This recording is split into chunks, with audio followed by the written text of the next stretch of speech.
Hey, Jeremy, welcome to the Easy Conversations podcast. Thank you for joining me today. I'm looking forward to our conversation, diving into your experiences and talking through your role as a diver and some of the integration you're also doing in the psychedelic side of things. But as you and I touched on, there's a lot of activities we can find in terms of creating presence for ourselves and being more so in that flow state that we talk about nowadays. So I am interested in hearing your experience as a diver and how you find that for yourself and how it helps you integrate those aspects into your day-to-day life as well. I'm sure we'll get into all of that, but before we do, I want to give you an opportunity to share with the listeners a little bit about yourself, who you are, and what's brought you here today. Sure. Thank you so much. I appreciate the opportunity and the chance to share space with you today and to share some of that story. So my name is Jeremy Stephan, and these days I go by Falcon. So there's an interesting story around that one, which maybe we'll get to at some point in this podcast. But some of my background, and I know you referred to diving a couple of times, and I'll define a little bit more what diving means in this context, is that I'm a free diver. And a free diver, as opposed to a scuba diver, is one that dives solely on their own physical self, as opposed to reliance on equipment like scuba diving. So I've been a free diver since 2017, but I have been in and around the water my entire life, competitive swimmer and open ocean water swimmer and so forth. So free diving came into my life in 2017 when I was in Europe. And what had exposed me to that at that time was I was sailing through the islands of Greece, and a boat captain that I became friendly with on another boat, he had invited me to go spearfishing, and I don't like to kill things. So I opted out and said no. And he said, well, you can go free diving with me while I spearfish. And I still opted out and said no. But it reminded me of free diving. So what I had done then is a couple of weeks later, I took a trip to the island of Amorgos in Greece and found the only freediving instructor on that island. And why that island? It goes back to a movie called The Big Blue, which came out in 1985, I believe, which was a love story about freediving. And that is a cult classic throughout Europe. And it's part of the impetus why some of the freedivers are freediving today.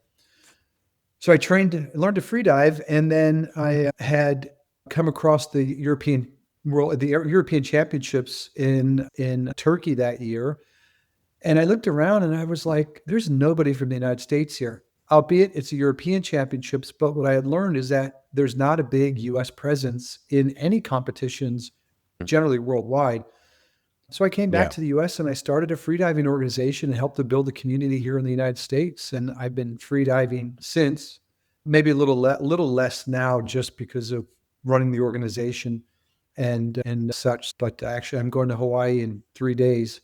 So I will spend the next few weeks freediving in Hawaii while I'm there. So there's a little bit of a background on my freediving experience. Yeah, no, I appreciate all of that. So you talked about also you go by Falcon nowadays, so might as well get into that because I'm sure people are wondering, where does the name Falcon come from and what's the context? Yeah. So the context around the Falcon was birthed through a psilocybin experience.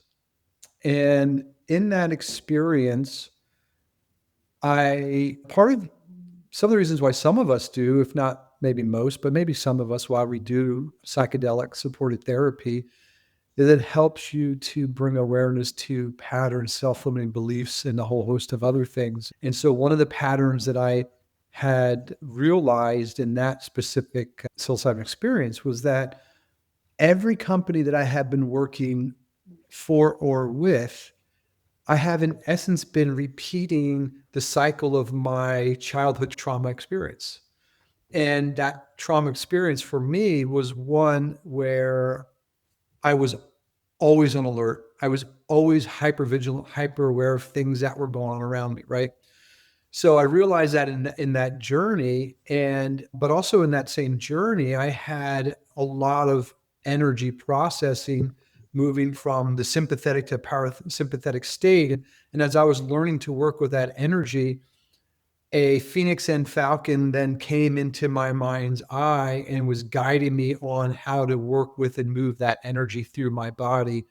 So it was about allowing myself to allow things to flow through me as opposed to resisting, holding, and retaining and keeping within my physical self.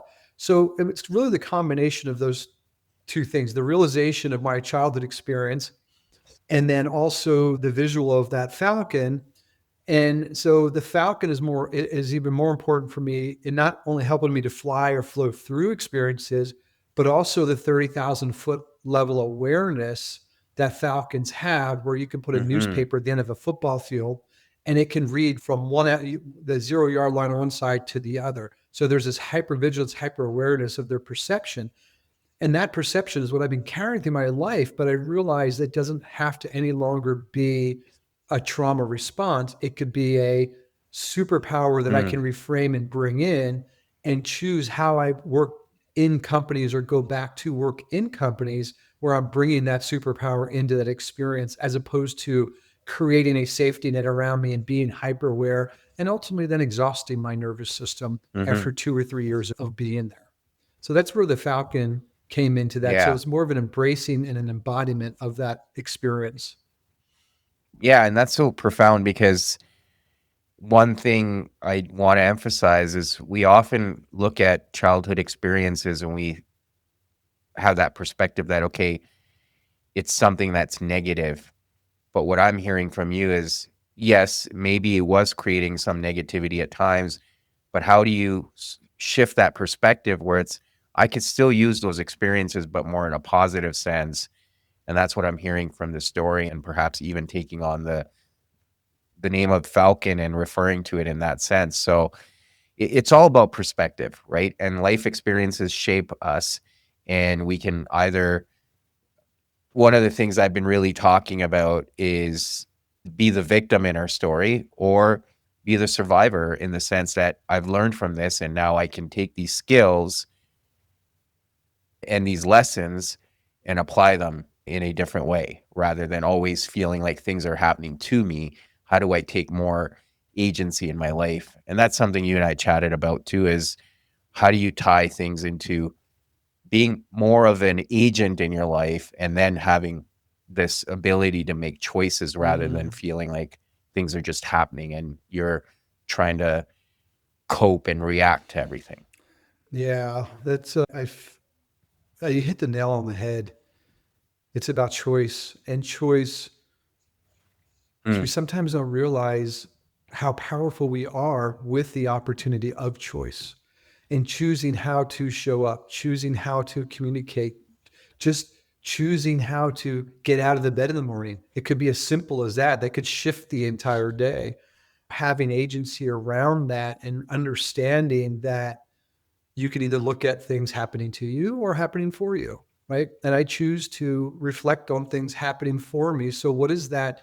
How do I want to reframe that experience and bring that into my life so I can choose to show up differently or choose to do things differently?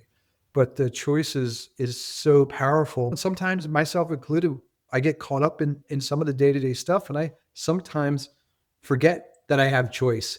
And I find myself reacting to certain things. And until I realize that I'm in that moment, until I bring myself back around and say, no, I'm the creator. I get to choose what that experience is and how I'm responding to it. yes. Yeah. Yeah. And I think that's part of the daily struggle, right? I look at it often, it's we're all on it, running on autopilot and not necessarily taking those breaks or pauses during the day to ask ourselves, okay, why am I doing these things? And I think the more awareness we gain, the better we get at recognizing that, yes, everything is a choice and it doesn't have to be a reaction, which kind of brings us back to the free diving thing that you and I had chatted about before, was being able to have that level of presence. And sometimes we need these things to remind us of how simple life can be. And it's a nice little break from our day to day where there's so many distractions.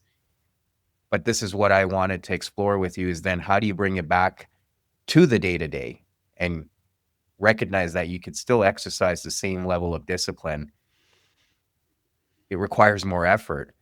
But yeah, are you able to talk about the free diving experience in terms of the presence it brings, the trust that is required, not only in yourself, but the elements and the level of mindfulness that it brings for you? Yeah, I would do my best to speak from my perspective of my experience around free diving and the integration of that say, on a day-to-day basis.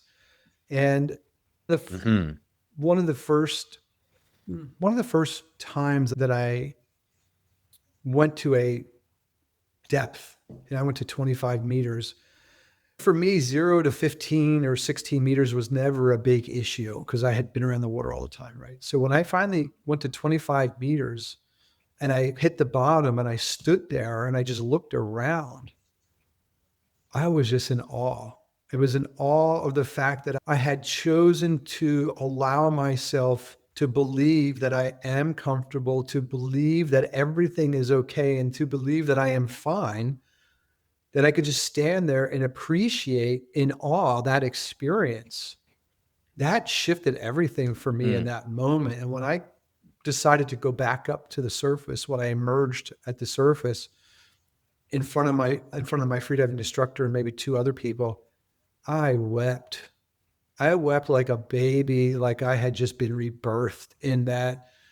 It was such a powerful moment in trusting myself and being a part of all those elements to have said, I'm okay. I'm not going to die. I'm fine. So it was that moment that kind of created the ripple effect for a lot of other experiences that I had in freediving, where part of the preparation to descend is you're floating on the surface, and what you want to do on the surface as you're slowing your heart rate down and slowing your breathing down is that you are putting yourself in this mental state or this mindful state that everything is coming to this center point of just you and your existence. And then you drop in Yeah. and you start to dive down. And when you're diving down, there is not a single thing else in your mind's eye other than you and that experience, feeling the water flowing across your face and just feeling your body in those elements.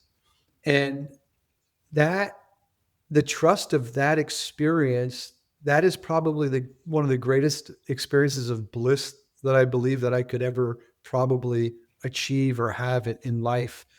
Because once you're doing that and you go down, nothing else in the world exists. It's just you in the now, in that Mm. moment, and nothing else matters. Zero. And so then bringing this back up into the surface, first off, whatever your experience in your day to day life or in this realm, you're going to experience underwater. So this is part of the challenges you have underwater in working through these self limiting beliefs. I'm not good enough. I'm not going to make it. Oh, if I don't go far enough, everybody up top is going to shame me or they're going to judge me. So it's interesting how there is a reflection of both realms with each other, but really what it's reflecting is within the self. And no matter you're going to experience yourself in either place. So it's becoming mindful and aware of those things. And so coming back and integrating it into my regular day to day life, this is where I bring meditation in. And I meditate for approximately an hour every day. I practice Vipassana. And in the Vipassana, Mm.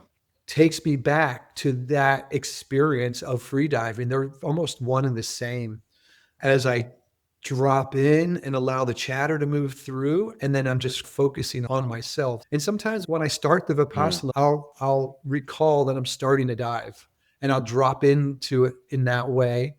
Because part of the dive, what I do is I tell myself, release the mind, release the chest, Mm. release certain tensions and things that I feel in my body. And that's also what happens in Vipassana is that you're becoming aware of those sensations in your body. So I use both practices Mm. kind of one and the same to support me in giving me and providing me a foundation each day for how to begin my day Mm. or my life that day, you Yeah. know? Yeah. That's very cool because what I'm hearing is the free diving experience is almost metaphysical now because you're able to use it in your meditation practice too, which is pretty cool. Now, I appreciate you're tying it to the same struggles we experience in our day-to-day existence. But even with free diving, you're sharing that the chatter will come in. Now, is there an aspect of risk for listeners, myself included, who don't really understand the process, that you have to be really focused to make sure you're doing it in a certain way and you can't be too distracted? Like, is there a level of risk associated with it that almost forces you to have that level of presence and mindfulness? Like anything, there's a level of risk with everything in life, right? Walking out the front door. But in freediving, Yes. that level of risk is that you are now and you're in a different element. You're in water, right? And we can't breathe water Mm. that I'm aware of yet today. So you Yes. have that. And so because of that, you're holding your breath. And this is where the level of risk comes in, where some folks will freak themselves out because they're not able to breathe. So they'll fight with themselves that, oh, I have to breathe, I have to breathe. Where in fact, you really don't have to breathe for a period of time. And so mitigating that risk is where mindfulness comes into play and telling yourself that, no, I'm okay. But this doesn't happen tomorrow if you jumped in the water tomorrow to start freediving. This is a series of experiences over a period of time. Little by little, do you realize that I can release that belief? I can release that belief. I can release it again. So you're mitigating that risk over a period of time, which allows you to go deeper and deeper within a certain range of your experience. So, of course, there's a level of risk there, but that is also part of that Mm. practice is how to work with that risk, how Right. to help yourself understand that no, I'm fine. And my freaking out at 5 meters is only because I'm not sure how to work with that risk or that feeling or that sensation. What does that mean in my body? So until you start to understand what those things are in your body, you'll continue to embody those risks. Okay. No, that's helpful. So to me, as you were sharing, when people start Mhm. freaking out, to me, that sounds Mhm. like anxiety, right? So what you're training yourself to do is voluntarily navigate and work through Mhm. anxiety, which, coming back to what we were talking about earlier, then you can easily use those skills and apply them to your day-to-day life as Absolutely. well. That you've proven to yourself Yeah, that you can overcome anxiety and breathe through absolutely. it or hold your breath Absolutely. through Because if it. you can work through Yeah. that anxiety and that Yeah. experience in that alternate element, you can definitely bring that into this experience. And now you have one less Yeah. thing to worry about, which is the breathing. But now it's how do I use my breathing to work through that anxiety as opposed to holding my breath and mentally working through the anxiety. So it definitely, an amazing tool that you can pick up in freediving to bring into your daily life to support you in this experience. Absolutely. Yeah. No, that's very cool.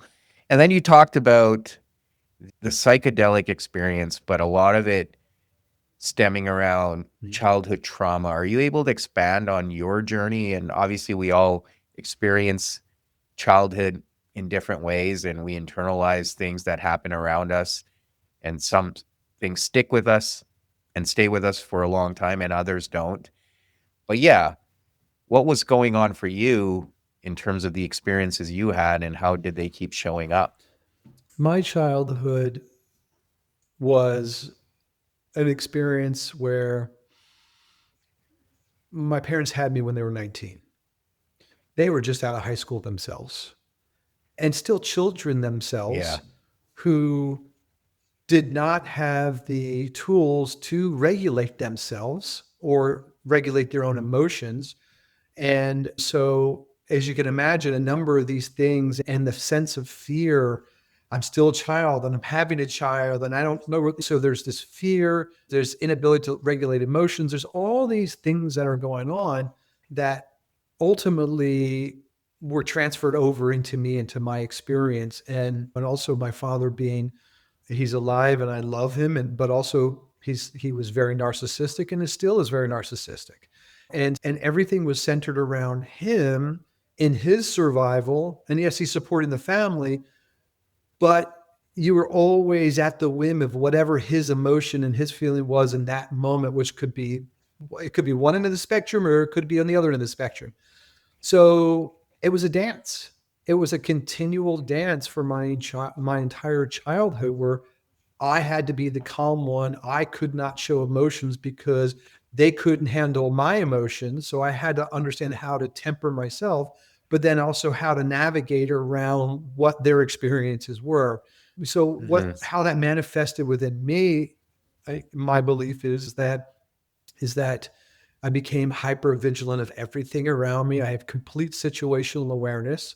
On a plane, I'll sit on the aisle and I never sleep. Doesn't matter how long the flight is, because I want to always be aware of what's happening in my surrounding.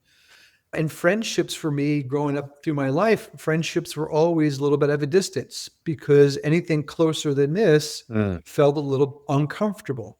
So I had thousands of friends and a very small number of a half a dozen of very close friends, right? So I knew no stranger, but I didn't have my best friends of my entire life for my entire life. So it was very interesting.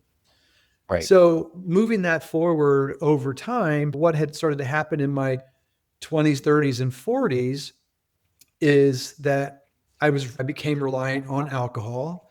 I wasn't an alcoholic per se. I was probably more functional, but it was more of a social environment, and it's just what you did after work and everybody got together. So my relationships were also very superficial as a result. So it was a numbing and a coping mechanism for me. And then, as I mentioned previously, a lot of the companies either that I started or that I moved into, I was always walking into startup environments or startup and midsize, where they were having challenges, they were limited, or their growth was stunted, thereby a chaotic experience. So I would go into those company environments and I would be able to see within days, that took years or months for them to create. I could see within days the challenges they were having, and I could see a path through and understand exactly how they needed to shift things internally to expand and evolve the company, thereby creating not only a safety net around me, but creating safety with others in the company. That was the superpower I mentioned earlier that I didn't know was a superpower until a few years ago. This was a lot of what my earlier experiences were. And at one moment, 3 years ago, I was in Hawaii, and a gal that I had dated previously had come to Hawaii while I was there, and we got together, and some things started to happen again. And I said to myself, oh my God, Yeah. you mean she didn't change in 8 years? What the heck? We're repeating the same pattern. But what I never really thought to consider was that it wasn't necessarily she that didn't change in 8 years. Neither did I. And we're both responding and reacting to the same thing. So I felt things just, my foundation, everything around me just crumbled. And I came back to Los Angeles and I sat with my therapist, and they had introduced me to the idea of working with psilocybin. So I accepted that. And I said to her, I said, when is the next psilocybin group's opportunity? And she said, what's in September? But this is now June that I'm talking to her. And I said, I'm going back to Right. Europe for the summer. I'm not going to be here in September. And she said to me, she said, honey, if this is that important to you, and if you truly want to put a new pebble in the pond and experience new ripple effects in your life, you will be back here in September for that. I looked at her and I said, you're right. I will be here. And that was my first opportunity moving into psilocybin. And since then, now for the last 3 years, it has supported me tremendously in opening up so many new different pathways. I've built community around me. I'm in a loving relationship with a partner now. I've become aware of a lot of my patterns and self-limiting beliefs. Some I'm still only aware of and haven't worked through, but a lot I have worked through, and I continue to Right. evolve. It has just exponentiated itself from that first pebble in that pond, how I've been able to move through and embrace things and shift what my life experience is, because now I have agency of choice. Yeah. Yeah, no, that's powerful. What I'm hearing from the childhood experiences, you had this Mhm. protective mechanism in place to just protect yourself. So now you've gone through the psychedelic journey and perhaps gone through the integration of it. How do you now foster compassion, not only for yourself, but even as you were Mhm. talking about your dad or your parents? And you obviously acknowledge that they were children too when they had you. And sometimes that doesn't mean you dismiss it, but you can also have acceptance that, yeah, they did the best they could. And it's my responsibility now to work through the things I've picked up over the years. But yeah, where do you draw that line and how do you hold compassion for everyone involved? That's a really good question. One of the experiences, or multiple experiences, as a matter of fact, in medicine, I've had this sense of the all in all, or we were all one and we're all connected. So I had Yes. felt this. And what I realized coming out of this is that we're all having the same experience in our own way. We're all Mm, dealing with our own struggles and opportunities, challenges, whatever you want to label them as, on a daily basis. And it goes back to what you said earlier. It's about understanding that things we're not victimized, and it didn't happen to us. You can believe it happens for us, yes. but it's happening for everybody all at the same time. And just Mhm. feeling the expansiveness of that concept is what really just made me realize, you know what? It's okay. I forgive you. I know Mm, you didn't do it intentionally. I know you were doing the best that you could do at that moment with what you were aware of or had available to you at that moment. You're only as good as what you're aware of in that moment in time. And you know what? It's okay. We're all here learning and walking mm, each other home at the same time.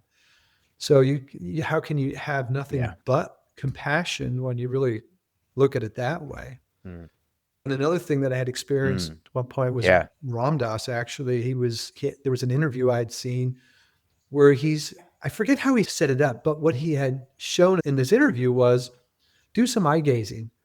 Look right across at the other person, directly into their eyes, and say to them, "Hey, is that you in there? How did you get in there? And how did I get where I am?" Like, it's just this connection of Mm, recognizing that you're a reflection of each other in some way, and you're in this together. And so I think it's some of those things. And I know there's others, but those are the things that yeah. impacted me the most. Yeah, and in that Ram Dass thing, it's also in a way, as you've touched on it too, is recognizing the unity or consciousness within us all, right? And because of our experiences and the lessons we learn and how we integrate these lessons, we can shift the consciousness. And psychedelics obviously facilitate that. How has that been for you now? Like, how do you see everything? And I'm assuming it's still at times you have to remind yourself, and as we were talking about earlier, it's a day-to-day Mhm. kind of struggle at times to bring yourself back because it's not a permanent state. Yeah, it's not a permanent state, just like free diving experience is not a permanent state either. But as you had alluded to earlier on, it's Yeah. about the integration, right? It's when you're in psychedelics or free diving, you get high, right? And that high is that you're just going Yes. to another level, into another plane where everything around you just opens up, and you have all these opportunities to bring these, what some people call downloads, or this information or awareness, to bring this back into yourself. And it's how you then integrate it moving forward. And integration for me is like the Police song, every step you take, every move you make, every breath you take. It's like everything you do, it should be with intention and that awareness around, I'm Mm, choosing to do this because of that. And when you begin to do that, things begin to flow and shift at a different pace and speed and flow than things have before. So this is the work, really. It's the integration piece, and bringing grounding and bringing going out into the natural and elements, into nature, Go hug a tree, feel its energetic pulse.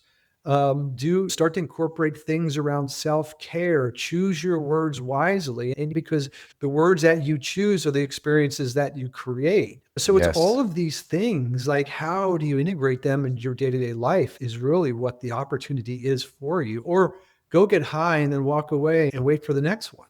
Then you're just getting high for the sake of getting Mm. high, right? You're using that as a tool Yeah. to really improve your life experience during the time in which you're here. Yeah, absolutely. And as you're sharing that, there's another thing that comes to mind. I was actually listening to some of Alan Watts's work, and he talks about you can easily fall into the other side where you start looking at other people and almost experience this sense of judgment, which he claimed is spiritual pride in a way, right? So you're on the spiritual path, but then you could easily have that ego that, oh, look at all these other people. They're not acting accordingly and all of that, and I'm better than them. So, with that being said, how do you maintain that level of humility for yourself? Because I think it can be tough. And I know for myself too, at times it's frustrating when you're having to deal with people at times, but having that, as we were talking about compassion, that I was there too. And everyone's figuring it out at their own pace and their own time and different ways. So how do you maintain that humility for yourself and what keeps you humble? You answered part of the question, and that part that you answered was is that everybody is on their own journey in their own time. And we have to release the idea of expectation, of expecting them to be at the same level, expecting them to do it when you do it. You can't, you have to release the concept of expectation around that. And the other part Mm, is choose to be in service. You're doing what you're doing because you want to be in service of those others around you to help them, support them, and guide them. And likewise, this is why I've chosen the path of being an executive coach and also a psychedelic facilitator, is that I want to be in service to support them when they're ready to make those shifts. And some people will, some people won't. And that's just what their contract is at this point in life. And just recognizing that and just letting that be and just have your own life experience. mm. Yeah, yeah. But there's this other thing you and I had chatted about last time was this whole concept of Mhm. projection, right? And it's so easy to project or feel other people projecting onto us. Are you able to shed some light on that, like in terms of what does it mean for you when you think about projection and the whole idea of the construct around it? It's there's yeah the idea of it's interesting. I go back and forth of the idea of projection where sometimes I feel like okay, they're projecting something back to me that I obviously have not experienced or haven't worked on or haven't chosen to work on. But sometimes I battle with the no, they're just being a jerk. So it's where do I draw the line between those two things? And Yep. I guess that's my choice to decide when it's one or the other. And for me, the idea of projection is that I recently had an experience where I felt like there was nothing I could do that was right in this one relationship. And I was like, Mm, what is going on here? And they just keep telling me, I'm doing this, I'm doing this, and I'm doing this. And I started to react a little bit within myself. I could feel myself, I was witnessing myself reacting to this and fighting it and starting to get angry inside. And I just said to myself, let's just ground for a second. What is really going on in this experience? What is being shown to me? What is being projected back to me? And what was being projected back to me was that I was not displaying a sense of acknowledgement or appreciation or certain things that this person was looking to receive. So I was my in my own mind was, oh, I'm just going to go along with my life. I'm just going to do this. But in fact, I really should have taken a step back and I should have acknowledged certain things or stated a few things along the way. And I wasn't doing that. So in that mm, opportunity, that experience, the opportunity for me was that they were projecting back to me that I was overlooking those things that I actually should have otherwise been presenting to them in my experience to them. Sometimes the projections are amazing teachers for us, and sometimes we can choose that no, they're just being the way that they're being because that's their experience that they're projecting to me for whatever reason. Kind of walk away from it, and I don't allow it to attach to me, Mm. and I just understand that they're in their own projected experience, whatever that is. And if they want to create a lesson out of that, then that's up to them to create the lesson, and if not, that's okay too. Yeah, and in that I'm hearing there's a level of acceptance that Mm-hmm. needs to happen, and I think that in itself is a different type of test where you accept and you surrender at some point, and it's finding that fine line. I often look at it, for me, it's recognizing, am I being passive or am I still doing all I can and surrendering that beyond this, it's out of my control Yeah. and I can let it go. And it's a Yeah. very fine line. I am curious if how you navigate these types of situations where you feel like you've done everything and now it's up to the universe to take over. It's always there, but just letting it go, or feeling, okay, am I being passive here and just saying, I just don't want to do this anymore because I'm frustrated or exhausted. Yeah. And there's nothing in life that we can control other than just how we show up. I can't control you when you say what you ask me, like what anybody does around me. So part of part of relinquishing that control and understanding that and resting in I'm, I believe that I'm doing the best that I can do at this moment. And if I believe that, then I have to allow the trust of the experience to unfold the way that it's going to unfold. My core values are it's integrity, it's clarity, and compassion. And as long as I feel that I'm living through those three core values, everything else will work its way out. And this is just how I will move it forward. And do I get exhausted sometimes with some experiences? Yes, of course. Where it's just, okay, I've had enough of that. I'm just going to let it go because either way, no matter how you let it go, it's going to happen. Once it's out there in the universe, something's going to unfold and then there'll be another opportunity to work on something else Yes. because this is just the way life is. It just keeps giving you experience after Yes. experience in the process. Hmm. Yeah. Yeah. And for me, I find sometimes it's also a matter of Right. prioritizing, because recognizing I only have so much bandwidth and energy available. And if I'm expending 80% here, that doesn't leave me with a whole lot for everything else that I could be prioritizing in other areas. And I think part of that is where the ego gets Mm, involved, where you're like, okay, I need to deal with this. But that's, I think, part of the struggle at times, knowing when to yeah. let go and reallocating your resources to other things that would add more Yeah. value and serve other people as Yeah. well. Yeah. I'm just snickering a little bit because you brought up the word ego. And yeah, and that ego is, if you're not aware and observing oneself in the decision making process around prioritization, that ego tends to step in and sometimes realign your priorities in a way that it just exhausts you and your energy. And then one day, 5 day or 10 days go by and you're like, what the hell? I didn't even accomplish what I really wanted to accomplish because that other thing got in the way and I got carried away for 5 days on something else that actually did not make an impact Hmm. or did not serve others in a way that you would like for it to, whatever that it may be. But yeah, I think Mm. those are key points that you mentioned around the prioritization and observing one's ego in that process. And I'm curious, do you look at things? I sometimes look at them in hindsight, Mm, maybe, or later on, but asking yourself in the sense that, is this thing serving me or taking away from me? And I think the more I've practiced that, the choices, as we were talking about earlier, seem to be a lot easier and they flow better. And the reinforcements there right away, just in terms of being able to pay attention to, is this taking away or is this adding? and then walking away from the things that aren't serving me. Yeah, I don't know, the hindsight or the armchair quarterback experience, I sometimes find that it puts me in the past, right? And it puts me in the past to reflect, consider, be attached to, and then sometimes I'll feel this sense of I wished I could have, I should have, I didn't.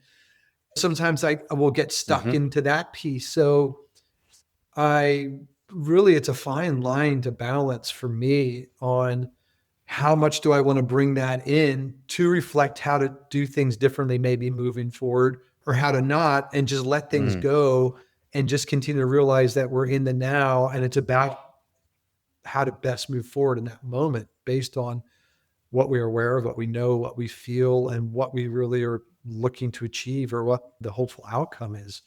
So it's a balancing act really Yeah. for me. And I don't have a clear answer on how I best balance that. Sometimes I feel like that based on other things that might occur in a day, it'll put me to that hindsight perspective where then I feel like I'm just stuck in the rumination of that sometimes, Yeah. which then is a whole nother process to say, okay, that's enough of that. Let's get out of that and let's move into something that will be more positively serving in the experience now and moving forward. So it's a big balancing act there in working with that actually. Yeah. And my part Absolutely. of No, I what agree. supports me a lot is journaling. In the past, I used to Mm. journal with reflection and hindsight and what happened and how did I feel. And then one day I just decided to shift my journaling practice to be like how I want things to be moving forward. And just, and so it's all, I don't want to I'll use the word manifestation. I'm not manifesting anything. I'm just clarifying choices and vision and goals and intentions and just writing in a way that it's almost provides me a map of sorts of where I'm going roughly. So there's a Yeah. balancing act there. That's for sure. Absolutely. Yeah. Everywhere, Yeah. right? So all about balance. The last question I have for you, because I feel we're touching on some very crucial things here. And one of the things that I've observed, and when I'm talking to my clients too, is when you start to make the choices and everything we're talking about, the growth, the healing, recognizing what's serving you, what's not serving you, y- certain people start to shift away just naturally, right? It's just organic. They'll start shifting away, and then new people will come in that are more aligned with the type of life we're choosing for ourselves. And unfortunately, sometimes that can even be Mhm. family members. And that can be very hard to navigate, but you start recognizing the energy you're finding yourself in, and it's uplifting and all of that. But is that something you've experienced as you've gone on this path and as you're healing parts of yourself and making these different choices? And how's that experience been for you? Yeah, that's been an interesting one to navigate. And the we're all a vibrational frequency, right? And we can either be in a low, medium, high, or somewhere in between vibrational frequency, and we attract others that are within a similar vibrational frequency. And I believe that as we begin, or as I begin to work on myself, I'm changing that frequency, right? And I've come to Mhm. accept that others that I had been closer with or connected to, either in business or friends or whatever the relationship was, that as I change my frequency, they're either going to accept it and come into alignment, or we're going to be in alignment with each other, or we're not. And if we're not, then that's okay. And I will just drop off out of their life and then they'll just drop off out of my life. It's not they're dropping out of my life. We're both with agreement dropping out of each other's lives. So it's reciprocal in that sense. And it was hard. It is hard and was hard in that there was a range of people who I thought were good friends for a number of years Mhm. who at some point Mhm. just were not returning phone calls or whatever the simple thing was. And so your ego gets in the way, or my ego got in the way. And I was getting frustrated, I was bothered, I was upset. But when I really sat back and reflected on it and understood what was going on, just accept it. Just like, it's okay. They're Yeah. having their own experience. And if they're going to come back around, they'll come back around. If they don't, and we're just moving through life, and this happens for everybody. And again, I know it's not happening to me. It's just happening because of the shifts and the changes and the personal growth and self-development that I'm doing. And maybe we'll reconnect again Yeah. and somewhere along the line. Maybe we won't. And it's just okay. It really is. Because Mm. then there will be new Yeah. relationships. It's not like there's a loss because they're going to move away, but you're going to have a gain. Now you're going to have space for new Mm. relationships who are more in a vibrational alignment with where you choose to be at this stage in life. And then as a result, life just, I have experienced that just becomes that much more expansive and opportunistic. And the Yes. things that they can share, the things you'll learn from them and grow from them. And it's just a very nurturing and flourishing relationship as opposed to feeling like you're weighted down and in a state of loss. It's just a state of shift. Yeah. Yes. Yes, I agree. Yeah, I think that's very true. And that's essentially what happens. And I think that's where the growth continues because now, as you shared, you're vibrating on the same frequency and you're lifting each other up. So I agree with all of that. Well, Jeremy, this has been a great chat. I appreciate the conversation. Really loved learning about your experiences and how you've been able to integrate so many things into your life. Now, for listeners that want to learn more about you, your work, what are some ways they can do that? Thank you for asking. So you could visit the website, themindshiftnetwork.com. That's one way. And another way would be Instagram, which is _mind_shift_network. And then also you can connect with me on LinkedIn by my full name, which is Jeremy Stephan, and that's Stephan. So those are three opportunities if you want to check in, connect, or all the above or none of the above. And it's all good. And can I offer you one Awesome. thing that I was offered a Yeah. few weeks ago that has been in my mind quite a bit, if you don't mind? I Yeah. had sat with somebody, we were talking about some life experiences, and we were talking about psychedelics and ceremonies and things of this sort. And he had turned to me and said, "Do you know that every day is a ceremony?" And I looked at him and I said, Mm. "Expand on this a bit more." He said, "If you choose for every day of your life to be a ceremony because it's that day and it's that moment that exists, move through as a ceremony. How you wake up, how you get out of the bed. Are you going to cleanse yourself? What kind of food are you going to nourish yourself with to support this vessel and your experience of Mm. this life? How you're going to engage with those around you and navigate the energy you give or the prioritization of things. And then so on and so forth throughout the whole day, and how you close up your day at night and then put yourself back into that bed." He said that 12-hour window is your daily ceremony. And it's up to you to choose how you Mm. move through that. And I had not ever considered that. And that's been very central to a lot of things over the last weeks. And I really appreciated him offering that perspective to me. So I just wanted to provide Yeah. that back because I feel like it ties into a number of things that you had brought up in conversation during our lovely time together today. Yeah.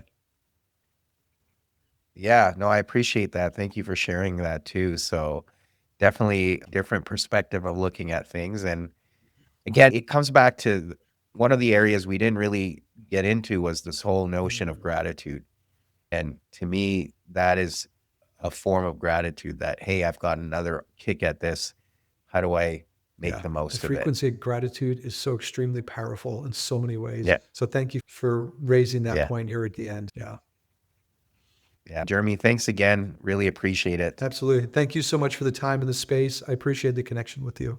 Thank you.